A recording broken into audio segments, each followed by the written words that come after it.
the case study. Can you see this? हाँ sir. So now case study में ना there are repeated 4 to 5 questions, right? But हम लोग का अगर मान के चलो अभी अगर एग्जाम ऑफलाइन नहीं होता है एंड एग्जाम इज ऑनलाइन, तो केस स्टडी का तुम लोग को ऐसा कुछ नहीं आने वाला है, but only you will get fill in the blanks. Okay, इसके जो क्वेश्चंस होते हैं उसके बेस पे फिल इन द ब्लैंक्स आ सकते हैं. समझ में आ रहा है? ठीक है, जैसे मैं एग्जांपल दे रहा हूँ अभी इसमें मुझे बताओ, is the solution an optimal solution? Okay, Yes, I'm sir. asking you a question that is the solution optimal solution. Why do you say so, Charan? Sir delta जो है वो मैक्स है, जो पॉजिटिव नहीं है ना सर, नेगेटिव एंड जीरो है, तो that's why it's optimal solution. So delta is sorry, what is negative. negative or zero? Okay, हाँ. या फिर it's not positive, you can say statement लिखने टाइम. ठीक है, so that is why it's called the optimal solution. So we have to check solution. in delta, zero है, negative है, there is no positive delta, it's the optimal solution. Clear with that? Yes sir. Yes. So that is one. Okay, then is the solution unique or alternate? Is the solution unique or alternate? तो मैं बताता हूँ कैसे find out करते हो. हाँ sir.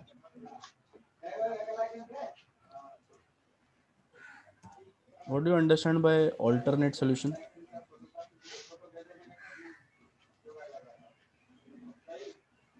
What do you understand by alternate solution? Yes. Anyone? Anyone? Burhanuddin. Alternate का मतलब क्या होता है? दूसरा कुछ सेकंड टाइप सॉल्यूशन कुछ है. हाँ, सेकेंड टाइप का सोल्यूशन होगा, ठीक है, लेकिन आंसर हमें वो सेम देगा. पॉइंट इज दैट कि सम में ऐसा होगा कि there is one more solution but it will give us the same answer. So how do we find that? ठीक है, अभी हमको सिर्फ ये फाइंड करना है कि वो ऑल्टरनेट है या नहीं है. So ideally what we check is we check the delta values of non-basis variables. Okay,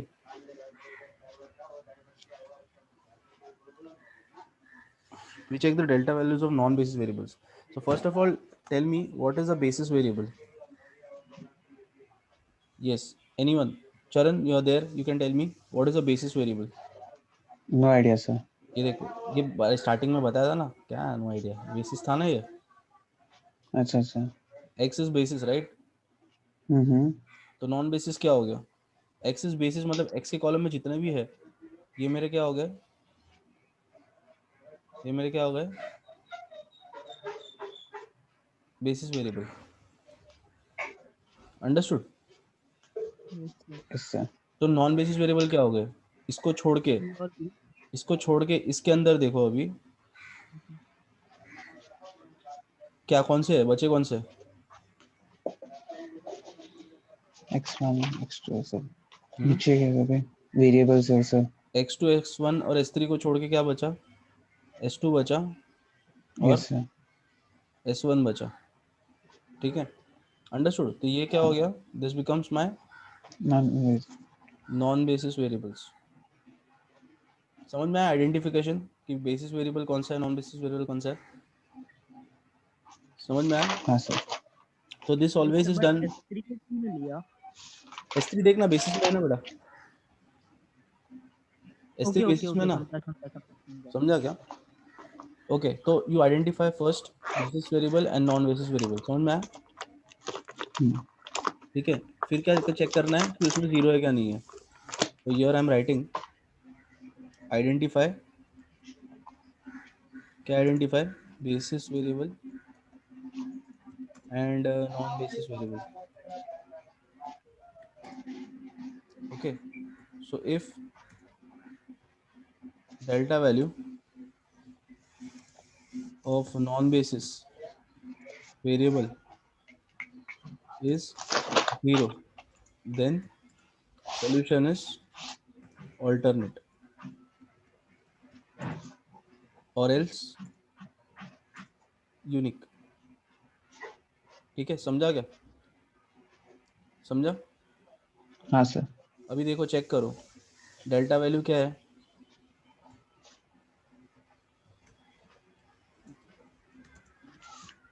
क्या था ये? S1 S1 and S2, S1 and S2 का डेल्टा वैल्यू क्या है? 0 है क्या? नहीं नेगेटिव है।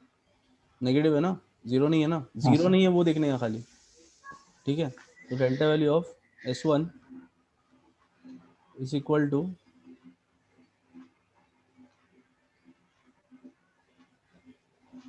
-170/11, -170/11 and delta value of S2 is -20/11, बराबर ना, ठीक है। So yes sir. What is this now? Case is, this is a case of, कौन सा सोल्यूशन है ये? यूनिक। यूनिक सोल्यूशन, समझ में आया? यस। Yes sir. हाँ सर। अभी है ना, समझो ये सम अगर ऑल्टरनेट होता, मतलब यहाँ पे समझो 0 आता, इधर पे जहाँ पे मेरा कर्सर है ना 170/11 पे, इधर अगर 0 आता तो हम लोग क्या करते हैं? What we will do? Alternate. Alternate solution करेंगे। मतलब अगर सम सॉल्व करना होता तुमको तो कैसे करते? You could have selected this column, this S1 का column as key column and proceeded with the further, मतलब सेम प्रोसेस कैरी आउट करते, फोर्थ टेबल बनता।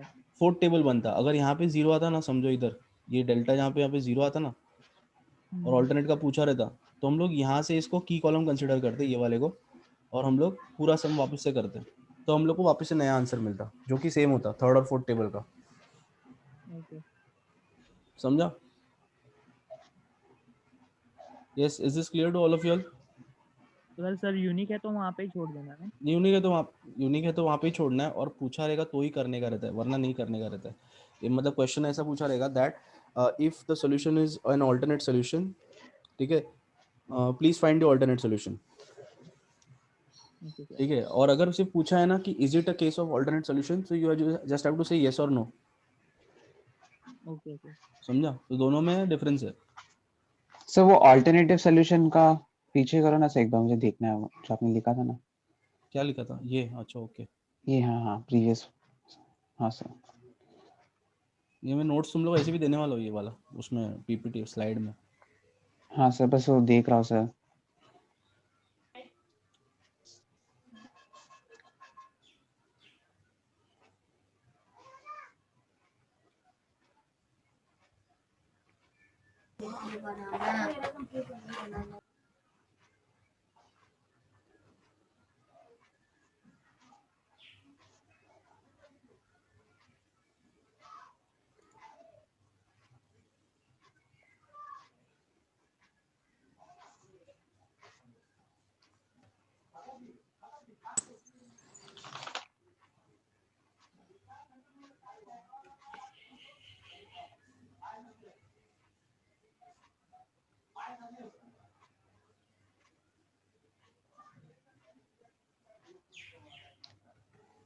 हो गया चरण, देखा तुमने ना वो? हाँ सर देख लिया सर। एक सेकंड ना, मैं जरा पीपीटी बंद करके वापस चालू कर रहा हूँ, जो मैल फंक्शन हो गया वो डीजेनरेसी।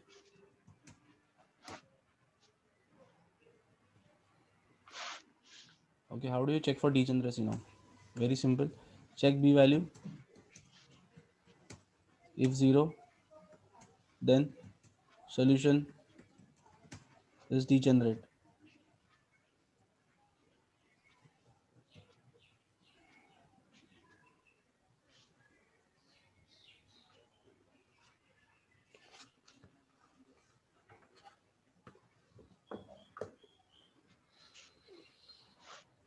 Okay.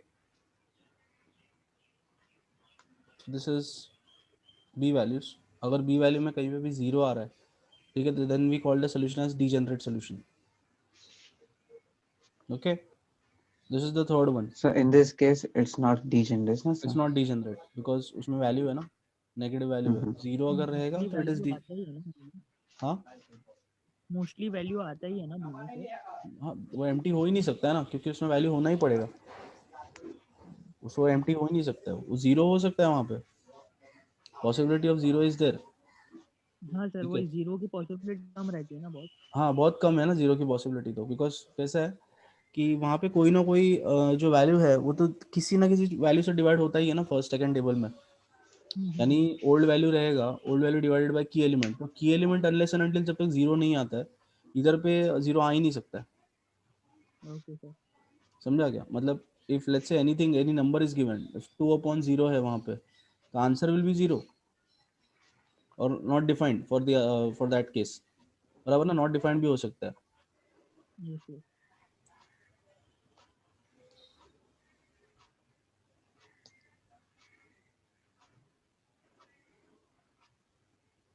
ठीक है, डीजेनरेसी का समझ गए सब लोग? हाँ सर। तो अभी ये दिस केस क्या है, this is non degenerate. Okay, अभी सेम वे में हम लोग को ये चेक करना पड़ता है कि सॉल्यूशन इज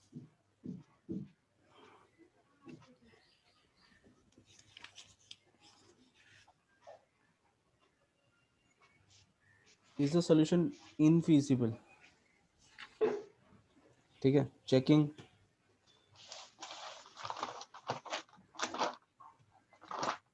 इनफीजिबिलिटी। ओके, फर्स्ट वाला जो था वो क्या था, optimality, checking optimality. This is checking feasibility. So यहाँ पे क्या करेंगे, यू चेक, जैसे बी में जीरो चेक किया ना, we will check B value, if negative then is infeasible. Understood? हाँ सर। Very simple. ये जो बी वैल्यू था ना, अगर यहाँ पे माइनस में कुछ आ रहा है then it is infeasible solution. It's feasible now for this case हाँ, study. This case study is feasible. ठीक है, देन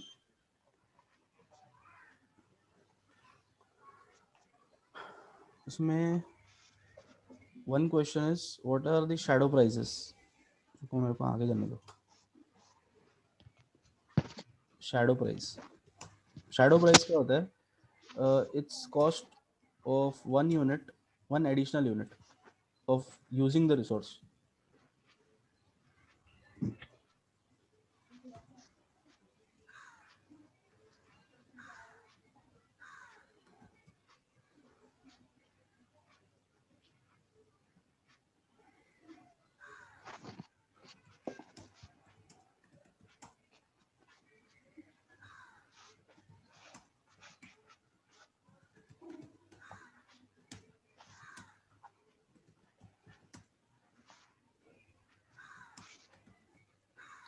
अंडरस्टूड? शैडो प्राइस क्या है? सो शैडो प्राइस तुमको कहाँ पे देखने को मिलेगा? ZJ। Understood? Is it understood to all? If you are suppose to find out shadow price, अगर बोला है शैडो प्राइस निकालो रिसोर्सेज का, तो there are how many resources? How many resources guys?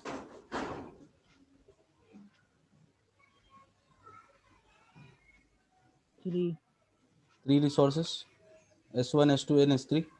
So what I told you कि shadow price कहाँ से identify कर सकते हो तुम लोग? You can identify it from ZJ values only. So ZJ values देखो, S3 का कितना है? S3 का कितना है? 0. 0। तो for producing an additional unit, okay, if you have to use S3, that is costing how much? 0 rupees. Understood? हाँ sir. And what about S2? It will cost something around about 1.9. Yes, 1.9। 20/11 कितना आता है? हाँ sir. 1.89 1.89। तो 1.89 rupees charge लगेगा additional unit produce करने के लिए। ओके, एंड 170/11 S1, तो S1 कितना लगेगा? 15.45 समथिंग। समझ में आया सबको? हाँ sir. Okay, so shadow price understood. What is shadow price? Okay, हाँ that sir. is the cost for using an additional, one additional unit. yeah, one additional product बनाने के लिए जो cost per unit लग रहा है वो होता है shadow price and it's calculated from ZJ values. Okay, हाँ सर। so this CJ जो ऊपर दिख रहा है ना, CJ, that is your existing profit. Okay, and after you're using this entire resources, जो ZJ मिल के आ रहा है ना ये तुमको 30, 40, right? This is the optimality which you have reached, right? So after ये डेल्टा यहाँ पे जीरो क्यों हुआ दिख रहा है तुम लोग को? ये डेल्टा क्यों जीरो हुआ है यहाँ पे कि this is the optimal which you have reached, ठीक है, और तुम लोग को यहाँ से प्रॉफिट मिल रहा है। अगर तुमने हाँ इसके सर। ऊपर और प्रोडक्शन करना चालू किया ना, मतलब x2 का कितना आ रहा है 40 यूनिट्स, नहीं x2 का इतना आ रहा है ना क्वांटिटी 1000 हाँ अपॉन सर। 11, राइट? तो 1000 अपॉन 11 कितना हो रहा है? 1000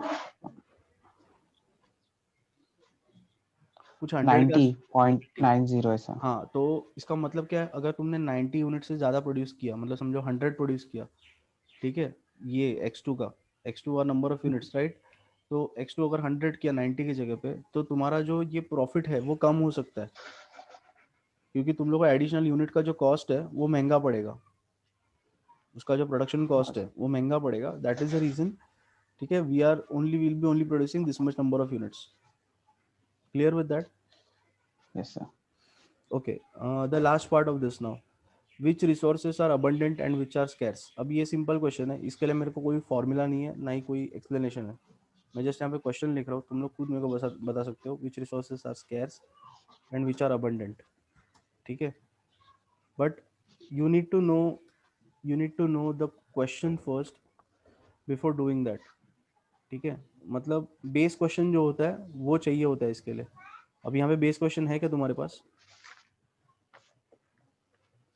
बेस क्वेश्चन है क्या तुम्हारे पास ये सम का? चरण नहीं सर। होगा ना, कल तो दिया रहेगा ना बेस हाँ, क्वेश्चन? अब ये सब अभी के लिए नहीं है ना, मतलब ये अभी के लिए केस नहीं है, स्टडी के हिसाब से। हाँ केस स्टडी के हिसाब से नहीं हाँ। है, लेकिन नॉर्मली क्वेश्चन में बेस क्वेश्चन आता ही है कि हम्म। जो फॉर्मुलेशन में जो क्वेश्चन दिया था याद है, फॉर्मुलेशन हाँ चैप्टर में, सर। वही क्वेश्चन होता है पूरा सिंप्लेक्स के लिए भी और केस स्टडी के लिए भी, ठीक है। वर्ड तो प्रॉब्लम जैसे ना सर। हाँ, वर्ड प्रोनाउंसिएशन, तो सिंप्लेक्स जब मैंने सॉल्व किया है वो तुमको क्या दिया, मैंने सीधा वेरिएबल फॉर्मुलेशन करके दिया। तो step by step if you हाँ गो, सर। फर्स्ट हमने फॉर्मुलेशन सीखा, राइट, फिर फॉर्मुलेशन और ग्राफिकल सीखा, क्वेश्चन से तुमने सॉल्व किया, राइट। लेकिन आइडियली क्या होता है कि वर्ड प्रॉब्लम से दिए रहते हैं, वर्ड प्रॉब्लम से हम लोग इक्वेशन बनाते हैं, इक्वेशन से ये सिंप्लेक्स या तो ग्राफिकल करते हैं। So simplex and graphical is just like an option, both give you same answer. Is that clear to all? Yes. Okay, so now the last part, abundant and scarcity. Anyone who has the question? Because मुझे वरना seconds वापस वो copy करना पड़ेगा। चलो मैं कर ही लेता हूँ copy, not a worry.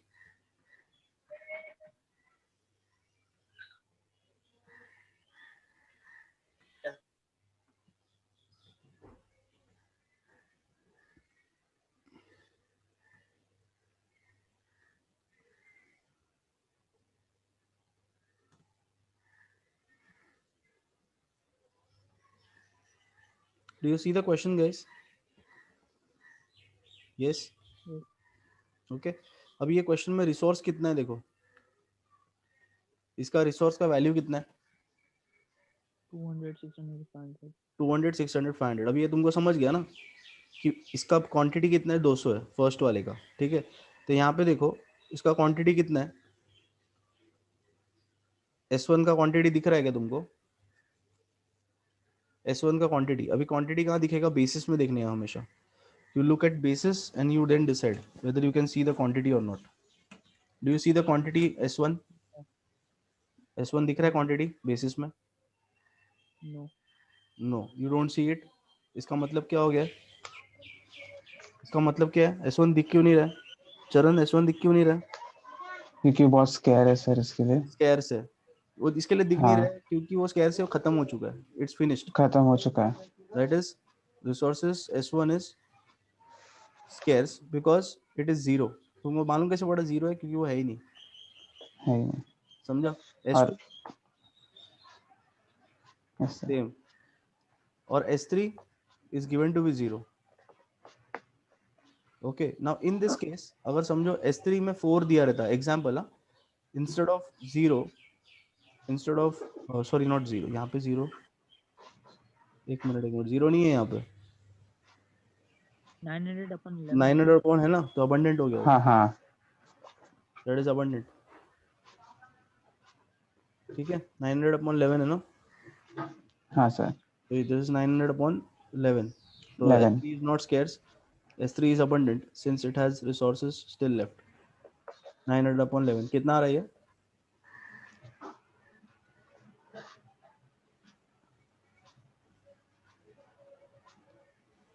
81.82। Is this clear to all? Yes sir. Okay, अभी इसका परसेंटेज यूटिलाइजेशन भी निकाल सकते हैं चरण। परसेंटेज यूटिलाइजेशन कैसे निकालोगे? फर्स्ट वाले का कितना, उसका पूरा यूटिलाइज है ना, क्योंकि 0 बचा है, तो 200 upon 200 into 100, so that is 100% utilization। Understood? हाँ सर। समझा ना, क्योंकि इसका पूरा 200 यूटिलाइज हो गया, इसलिए तो 0 बचा ना। अंडरस्टूड? अभी S3 का निकाल सकते हैं हम लोग। S3 का एग्जैक्टली कितना था? S3 का 500 था, देखो। अंडरस्टूड? और उसका बचा कितना है? 81.82, तो मान के चलो 81 ही यूज हुआ, 82 पकड़ लेते हैं हम, राउंड ऑफ करके। अंडरस्टूड? तो 82 बैलेंस है ना उसका, तो यूज कितना हुआ? 418, करेक्ट? 418 यूज हुआ अपॉन 500 इंटू 100, इसका परसेंटेज निकालो।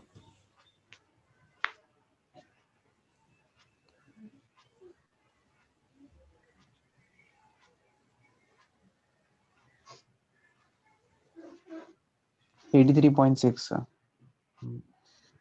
Clear with this?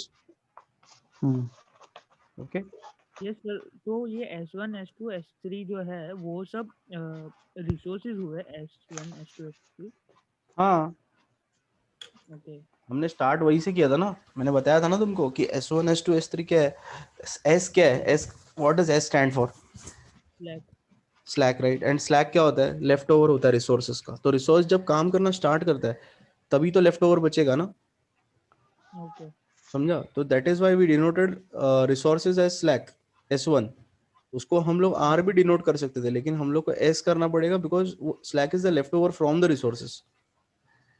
ठीक है? ओके, तो यहाँ पे मतलब लेफ्ट ओवर हुआ मतलब ना। हाँ, ये लेफ्ट ओवर हो गया ना, इसके लिए तो रिसोर्सेज का मैं बोल रहा हूँ ना, स्कैर्स अबंडेंट हम लोग क्यों चेक कर रहे हैं? क्योंकि वो लेफ्ट ओवर ही होता है ना, slack.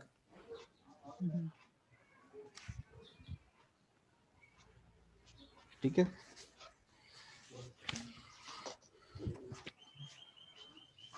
Okay, so guys, minimization maximization, इसमें मैक्सिमाइजेशन में बताने वाला था चरण, राइट? हाँ सर। हाँ, एक सेकंड मिनिमाइज। बताता हूँ मैं, तो क्वेश्चन लगेगा।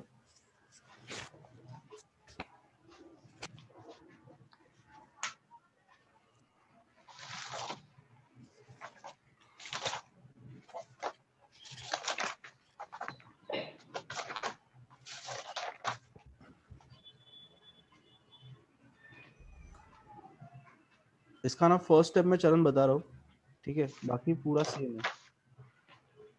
ओके, हाँ सर।